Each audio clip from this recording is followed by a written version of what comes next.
this is the ceiling in the Hathor temple.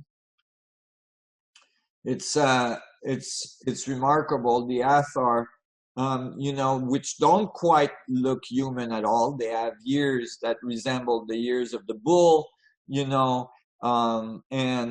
they have very big eyes and so on. Do you have a picture of that whole ceiling?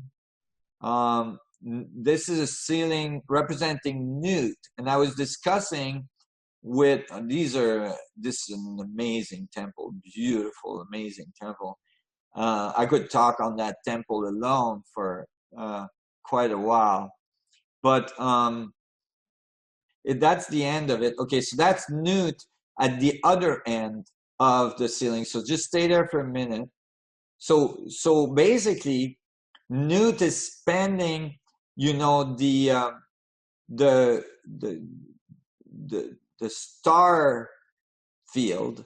You can see the star between her arms there, and so on. And and what you see, and this is something I was talking in Egypt about to all the participants and to the guides, to the archaeologists, is that, okay, so here we see it. Yeah, that's the head, and it goes all the way to the other end, to the feet. So what we see in Egypt everywhere, on top of all the entrance of all the temples, in many different, in the most sacred places, where in the Holy of Holy, in the center of the temple, so on, is that sphere with wings, right? The one that we see entering the mouth of Nut there, or exiting the mouth of Nut. And so it's called a sun disk. Yeah. Here you can clearly see that it's not a disk. It's a sphere, right? It pertubes. It's in 3 dimensions. It's a sphere.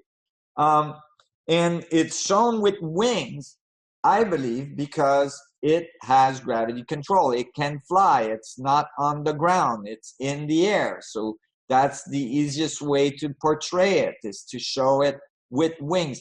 And here you can see, it's very rare, you can see the wings are folded, and it's going into the mouth of Nut.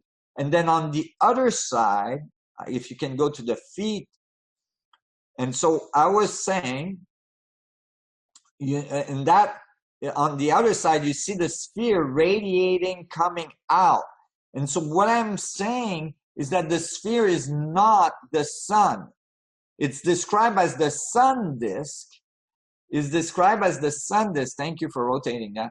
It's described as the sun disk because it radiates light, because it's an energetic ball of light, right? Which, many modern UFO experiences and video and all this show these ships as balls of light. Anyway, you can see it come out basically of her hip. I'm assuming is describing coming out of her yoni, coming out of her hip, and all the way her garment, all the way through her body, has stars in the middle of it and waveforms. You see these waveforms on her garment. And so what I was describing is that this could be a completely different representation of what actually, was interpreted by the mainstream about this very specific, which is represented many places in Egypt. And you can see the boats of the sun gods in the boats in between, traveling through there.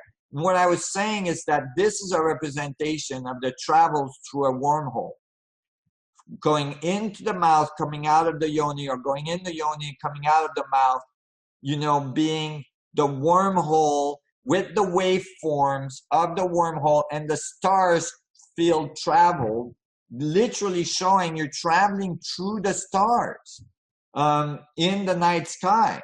And the boats of the sun gods showing the travel across and describing the travel across through the wormhole from the land of the Hathors. Yeah, there it is. See, with all the story of the sun gods inside spheres, traveling in the boats traveling across the body of Newt or across the wormhole structure. And actually going to the land of the Athars.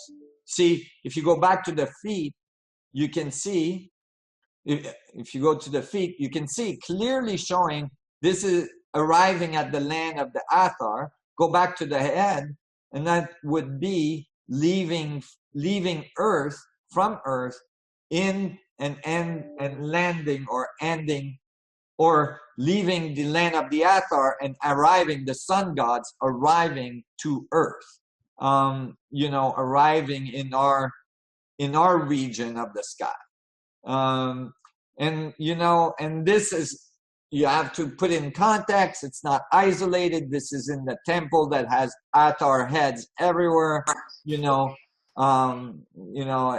has much more writing. Oh yeah, the eye, if you want to put the eye there, the eye inside the sphere, that representing singularity. The eye is the pupil of the eye is where light is absorbed into your skull. The eye representing the singularity at the center of the power source. The eye as well, in hieroglyphs, all the pieces of the eye represent fraction from 1/2 to 1/4 to 1/8, 1/16 to 1/32 to 1/64, which relates to the fractal geometry of space. Clearly here, Anubis is interacting with this object, with this spherical object. You can clearly see that the so-called sun disk is sitting on some kind of device that cradles it. So if it's the sun, why is it on some kind of cradle? Of course, this is not the sun in the sky. This is something that radiates like the sun. Anyway, I could go on and on.